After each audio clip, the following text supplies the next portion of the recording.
Aduh Diana, aku pusing banget nih. Aku pusing banget milih pemimpin Lebong nanti. Aduh, siapa ya aku pemimpin? Aduh, kayaknya aku bakal ini aja deh, bakal golput aja deh, gak mau milih. Jujur aku karena bingung dan gak tahu siapa yang aku pilih nanti untuk pemimpin Lebong nanti. Nggak boleh gitu. Kamu sebagai generasi muda harus berpartisipasi sama Pilkada Lebong tahun ini.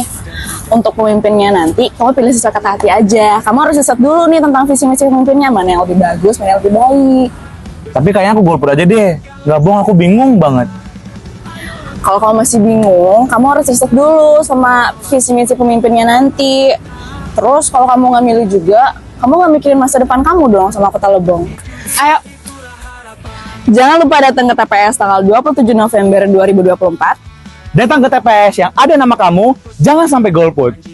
Pilihlah pemimpin sesuai dengan kata hati kamu. Demi kemajuan Kabupaten Lebong. Assalamualaikum warahmatullahi wabarakatuh.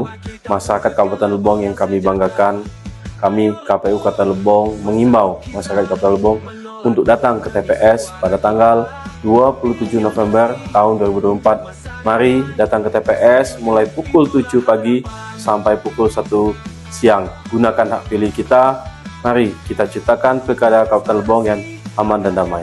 Wassalamualaikum warahmatullahi wabarakatuh. Demi suara kita, pilihan hati untuk masa depan.